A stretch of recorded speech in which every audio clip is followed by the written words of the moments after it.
শিলিগুড়িতে একের পর এক চুরি ও গরু চুরির ঘটনায় উদ্বেগ বাড়ছে। সম্প্রতি হায়দারপাড়া ও মাটিগাড়া এলাকায় রাস্তা থেকে গরু পিকআপ ও 4 চাকার গাড়িতে তুলে নিয়ে যাওয়ার ভিডিও সোশ্যাল মিডিয়ায় ভাইরাল হওয়ার পর এবার ঘোগমালি বাজারে এক রাতে পরপর 4টি দোকানে চুরির ঘটনায় চাঞ্চল্য ছড়িয়েছে।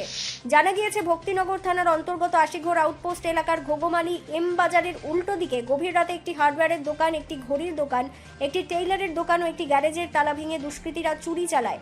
দোকানগুলি থেকে নগদ টাকা ও বিভিন্ন মূল্যবান সামগ্রী নিয়ে পালিয়ে যায় চোরেরা। সকালে ব্যবসায়ীরা দোকান খুলতে এসে চুরির বিষয়টি জানতে পারেন। খবর পেয়ে ঘটনাস্থলে পৌঁছয় আশিঘর আউটপোস্টের পুলিশ ঘটনাস্থল পরিদর্শনের পাশাপাশি এলাকার সিসিটিভি ফুটেজ খতিয়ে দেখছে। স্থানীয় সূত্রে জানা গিয়েছে, একটি সিসিটিভি ক্যামেরায় দেখা গিয়েছে যে চুরির সময় দোকানগুলির সামনে একটি 4 চাকার গাড়ি দীর্ঘক্ষণ দাঁড়িয়েছিল। ওই গাড়ির পরিচয় ও গতিবিধি সম্পর্কে তথ্য সংগ্রহ করে পুলিশের হাতে তুলে দেওয়ার উদ্যোগ নিয়েছেন স্থানীয় ব্যবসায়ীরা। উল্লেখ্য, কয়েকদিন আগে শিলিগুড়ির 38 নম্বর ওয়ার্ডের কুন্ডুপুকুর মাঠ সংলগ্ন একটি মুদিখানার দোকানে তালা ভেঙে চুরির ঘটনা ঘটেছিল।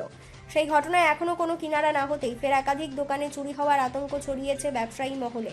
এরকম কোনোদিন এরকম ভাবে হয় না। এমনি চুরি টুকটাক চুরি হয়েছে, এরকম ভাবে 4টে দোকান ঘুঘুমারির মতো জায়গা মেইন রোডের মধ্যে এরকম স্বাভাবিকভাবে আমরা একটু খুব চিন্তার মধ্যে পড়ে গেছি। আমরা পুলিশ প্রশাসনের কাছে বলবো যে এটার ব্যাপারে আপনারা একটু পেট্রোলিংয়ের ব্যাপারটা একটু ভালো করে একটু করুন, একটু ওয়াশ করুন। এটা শুধু খালি আজকের দিনে আরও ঘুঘুমারিতে মাঝে সাঝে এইসব দোকান থেকে টুকটাক এগুলো চুরি চামারি হচ্ছেই। তো এইটাই বলতে চাই যে এইরকম একটা অবস্থা। কয়টা গরু ছিল? টোটাল 4-5টা গরু ছিল, তার মধ্যে 2-3টা ওরা উঠিয়ে নিয়ে যায়। সম্ভবত ভিডিওতে একটাই দেখা যাচ্ছে, আর বাকি অনুমানিক 3টা 5, ভোর 3টা 5। তো আমি সঙ্গে সঙ্গে প্রশাসনকে জানাই, প্রশাসন আসে, ইনকোয়ারি করে, ওরা যথেষ্ট সহযোগিতা করে। তারা ওইদিক ওদিক খোঁজাখুঁজি করে, হয়তো পায়নি। তবে এরকম একটা ব্যাপার, মানে একটা সনাতন ধর্মে আমরা গরুকে আমরা মানি এবং আমরা পূজা করি। এরকম একটা ব্যাপার রাস্তাঘাটে গরু উঠিয়ে নিয়ে যাবে, এটা আমি বিশেষভাবে প্রশাসনের দৃষ্টি আকর্ষণ করছি। আমরা প্রশাসনকে কাছে জানিয়েছি, জানাবো আমরা, এরাও জানিয়েছে।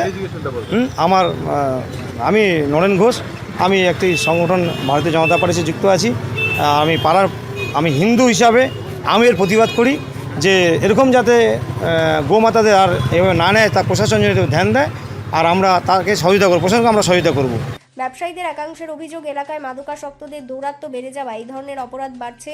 তাদের দাবি, পুলিশ প্রশাসন দ্রুত কঠোর পদক্ষেপ নিয়ে দুষ্কৃতীদের গ্রেপ্তার করুক ও এলাকায় রাতের নিরাপত্তা আরও জোরদার করা হোক। অন্যদিকে ভক্তিনগর থানার আশিঘর আউটপোস্টের সূত্রে জানা গিয়েছে, প্রতিটি ঘটনার তদন্ত শুরু হয়েছে। সিসিটিভি ফুটেজ ও অন্যান্য সূত্রের ভিত্তিতে দুষ্কৃতীদের শনাক্ত করার চেষ্টা চলছে ও খুব শীঘ্রই অভিযুক্তদের গ্রেপ্তার করা হবে বলে পুলিশের দাবি।